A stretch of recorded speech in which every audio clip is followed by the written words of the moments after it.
আসসালামু আলাইকুম। ফারহান খান আপনাদের সবাইকে স্বাগতম। আমি এখন আছি রাশিয়ার রাজধানী মস্কোতে। আর মস্কোতে যেখানে হেঁটে যাচ্ছি, মস্কোভা নদীর পাশ দিয়ে হেঁটে যাচ্ছি। তো আপনারা জানেন যে রাশিয়ার যে মস্কো শহরটা, এই মস্কোভা নদীর আশেপাশেই মানে মেন যে গোড়াপত্তন এখান থেকে কিন্তু হয়। কিন্তু ইভেন রাশিয়ান যে প্রেসিডেন্ট আছে, ক্রেমলিন বাসভবন, ওটাও কিন্তু মস্কোভা নদীর কিন্তু একদমই পাশে। কিন্তু ওটার এক পাশে কিন্তু মস্কোভা নদী।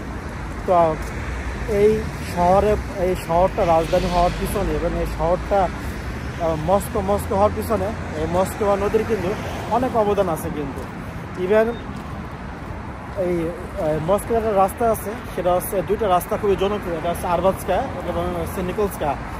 এই দুইটা রাস্তা ক্রেমলিনের আশেপাশে বা রেডিস্কো আশেপাশে সংযুক্ত হওয়ার জন্য এই মস্কোভা নদীর অনেক অবদান আছে। ওই রাস্তা দিয়ে তৎকালীন যে বণিকরা ছিল তারা বাণিজ্য করতো। কিন্তু তো আমি যাই বোঝাবার চাইছি, এই মস্কোভা নদীটা এই শহরের অর্থনীতি বলেন, পরে হচ্ছে পর্যটন বলেন, সব কিছুর জন্য এই মস্কোভা নদীর অনেক বেশি অবদান। দেখেন, আমাদের রাজধানীর চারপাশে কিন্তু নদী আছে, বুড়িগঙ্গা আছে, দলেশ্বর নদী আছে এবং লেক আছে, পরে হচ্ছে তুরাগ নদী আছে। তো এই নদীগুলো কিন্তু আমরা কী করে রাখছি, আমাদের কিন্তু কোনো নাই।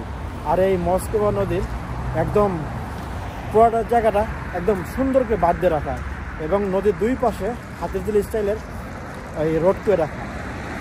তো এই শহর দেখেন কত সুন্দর বাদ দিয়ে রাখছে। কিন্তু আমি কিন্তু প্রায় কিন্তু এই নদীর অনেক ভিডিও আপনাদের সাথে শেয়ার করি। কিন্তু অনেক ভিডিও দেখেছেন আপনারা যে এই মস্কোভা নদী নিয়ে। তার নদীটা খুবই সুন্দর, পানি পরিষ্কার এবং যখন সামার আসে তখন মানুষ ক্রুজ শিপে ভ্রমণ করে, পরে হচ্ছে অনেক টুরিস্টরা কিন্তু এনজয় করে।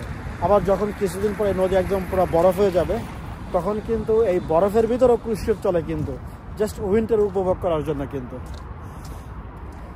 ইভেন আরেকটা তথ্য দিয়ে বলি, সেটা হচ্ছে সবসময় বলি, ইউরোপের 10টা বড় বিল্ডিংয়ের যে 7টাই কিন্তু রাশিয়াতে আর 6টা হচ্ছে মস্কোতে। আমার পিছিয়ে দেখতেছেন যে মস্কো ইন্টারন্যাশনাল বিজনেস সিটি, কিন্তু ওখানে কিন্তু পুরো ফুল ইউরোপের বড় 7টা বিল্ডিংয়ের 10টা বিল্ডিংয়ের 6টা কিন্তু ওখানে। কিন্তু আমি এখন যেখানে যাচ্ছি সেটা হচ্ছে কিয়েভস্কা রেল স্টেশনের দিকে যাচ্ছি, নদীর পাশ দিয়ে। আর আজকে যে ছুটির দিন না, তো রাস্তার কোনো মানুষজন নাই, আমি একা হাঁটতেছি। আর এই শীতের ভিতরে খুব বেশি লোক যে বাইরে বেরো ব্যাপারটা তা না। আর নদীর পাড় দিয়ে হাঁটা খুবই মুশকিল একটা কাজ শীতের সময়, কারণ অনেক বেশি বাতাস থাকে, প্লাস এই আর ঠান্ডা তো আছেই। দেখুন,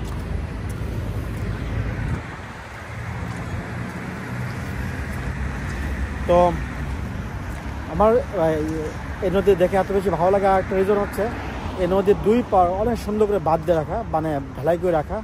হাঁটার জন্য ওয়াকওয়ে আছে, ফুলের গাছ আছে, পরে হচ্ছে আর সিকিউরিটি আছেই। একটু পর বেঞ্চ পাতা আছে, মানুষ কিন্তু যখন সামারে এই পাশে বসে কিন্তু নদীটা উপভোগ করতে পারে। কিন্তু আর একটা শহরের জন্য নদী কিন্তু আল্লাহর অনেক বড় একটা নিয়ামত। কারণ পৃথিবীর বড় বড় নদী শহর দেখেন, এই নদী কেন্দ্রিক কিন্তু এই শহরটা গড়ে ওঠা।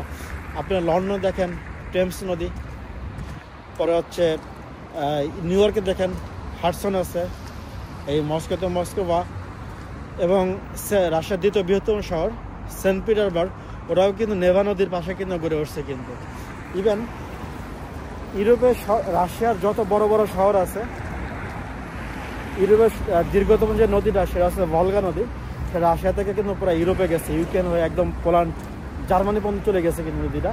তো এই নদীর আশেপাশে ইউরোপের সবচেয়ে বড় বড় শহর। কিন্তু ইভেন রাশিয়ার যত আপনাদের দেখেন যে টপ 10 বিগেস্ট সিটি রাশিয়া, তার ভিতর 10টাই কোনো নদীর তীরে। কিন্তু তো রাশিয়ার যেসব অভ্যন্তরীণ বাণিজ্য আছে সেগুলো কিন্তু ওই ভলগা নদীর পাশ দিয়ে কিন্তু, আর এই মস্কোভা নদী কিন্তু ভলগা নদীর সাথে কিন্তু যা সংযুক্ত হয়েছে। কিন্তু তো যাই হোক, তো আমি একটু ব্যাক ক্যামেরা যাই, আমার এবার কথা বলতে কষ্ট হচ্ছে আর কি। তো হাত জমে যাচ্ছে শীতে, যদিও হাতে গ্লাভস পরেছি তাও গ্লাভসে কাজ হচ্ছে না, প্রচুর বাতাস আর হচ্ছে খুবই ঠান্ডা। তো দেখেন এই হাতে গ্লাভস তাই হাত একদম লাল হয়ে গেছে, হাত মানে সেটা এখন রক্ত বেড়ে যাবে কিন্তু। তো একটু ব্যাক ক্যামেরা যাই। আর এই পাশেই কিন্তু কিয়েভস্কে রেলওয়ে স্টেশন। আর দেখেন নদী কত শান্ত হয়ে আছে।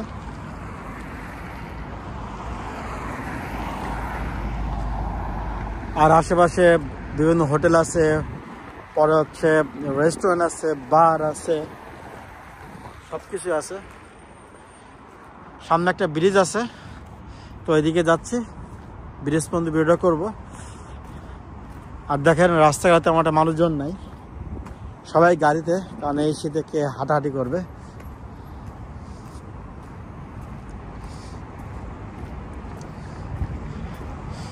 দেখুন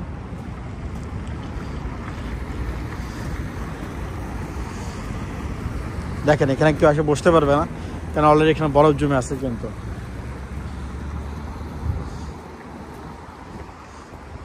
দেখেন আমি আপনাকে একটা বলি, আপনার আগে তো দেখেছেন প্রতি চেয়ারের সাথে 1 টাকা ডাস্টবিন, বাট এই নদীর পাশে দেখেন প্রতি চেয়ারের পাশে 2 টাকা ডাস্টবিন। কারণ এই চেয়ারে 2 জন লোক বসতে পারবে, যাতে এই পাশের লোকজন কষ্ট করে ওই পাশে ময়লা না ফেলতে হয়, এই পাশের লোকজন যাতে এই পাশে ময়লা ফেলতে পারে। কিন্তু বুঝতে পারছেন?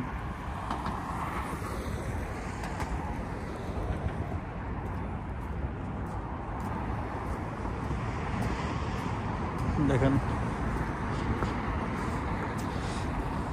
দেখেন কত বড় বড় পাথর দিয়ে এই নদীটা বাধাই করে রাখা। এবং ওই পাশে দেখেন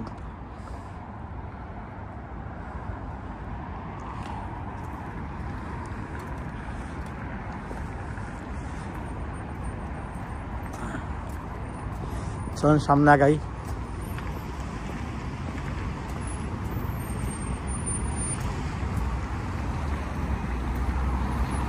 দেখেন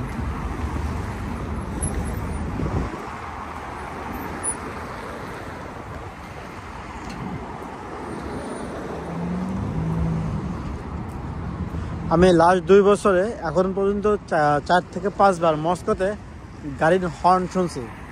4 বার শোনার রিজনটা কি? অনেক সময় দেখা যায় যে সিগনালে বসে আছে, এদিকে ফোন টিপতেছে, বাট সামনে সিগনাল ছেড়ে দিয়েছে, সামনে গাড়ি খেয়াল করা নাই, তখন পিছিয়ে গাড়ি হয়তো পপ পপ আওয়াজ করছে। কিন্তু তাছাড়া আমি কখনোই গাড়ির পিপি আওয়াজ শুনি নেই।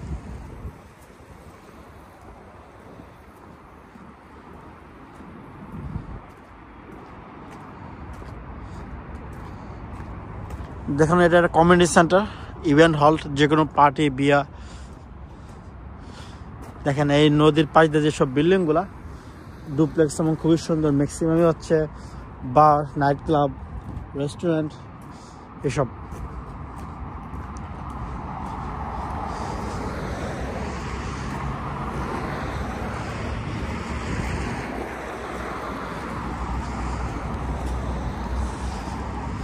দেখুন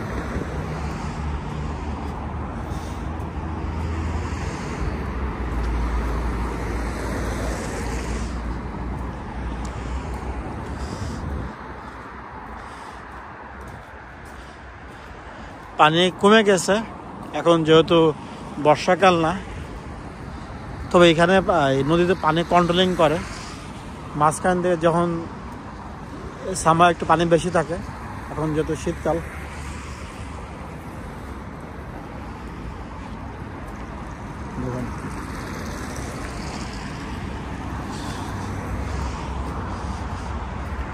এটা হচ্ছে গ্যাস পাম্পের গরম পানির সাপ্লাইয়ের যে ওটা, এখানে গরম পানির সাপ্লাই হয় গ্যাস পাম্পের।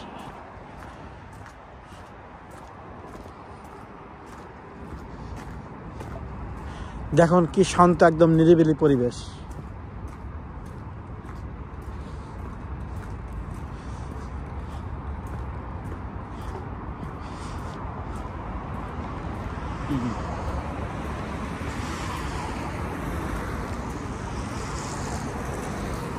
একটা বাস স্ট্যান্ড, এখানে ওয়াইফাই আছে, চার্জিং পয়েন্ট আছে, সিসি ক্যামেরা আছে, ম্যাপ আছে, ডাস্টবিন আছে, বসার সিট, সব কিছু আছে।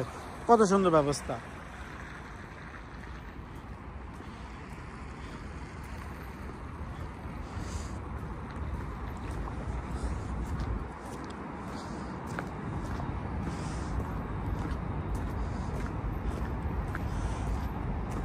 দেখুন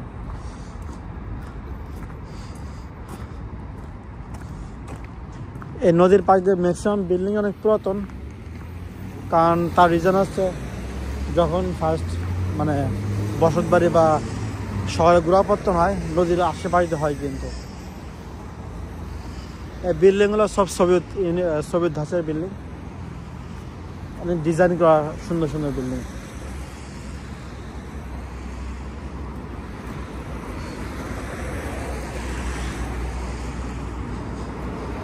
দেখুন এগুলো হচ্ছে সাইকেল, ইলেকট্রিক সাইকেল। তো আর কয়েকদিন পরে থাকবে না, কারণ হচ্ছে যখন একদম বরফে ঢেকে থাকবে তখন আপনি এই সাইকেল চালাতে পারবেন না। তো মানুষ এগুলো মানে ভাড়া নেওয়ার ইন্টারেস্টও দেখায় না।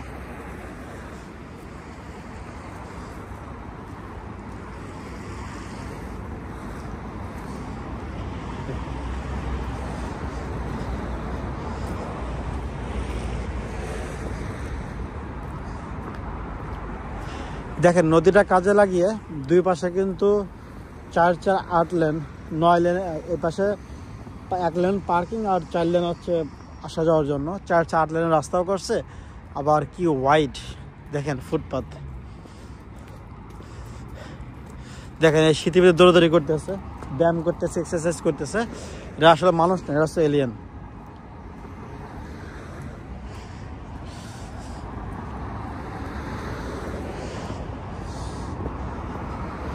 তো ভিডিও এখানে শেষ করতেছি, কারণ হচ্ছে আমার হাত জমে যাচ্ছে, প্লাস নাক দিয়ে পানি পড়তেছে। তো খুবই তো আমার ভিডিও সম্পর্কে, আমার কন্টেন্ট সম্পর্কে আনি রিকমেন্ডেশন, আনি সাজেশন অবশ্যই কমেন্টসে জানাবেন, লাইক কমেন্ট শেয়ার করবেন, আর অবশ্যই সাবস্ক্রাইব করতে ভুলবেন না। দেখা হবে নতুন কোনো ভিডিওতে। আল্লাহ হাফেজ, সবাই ভালো থাকবেন।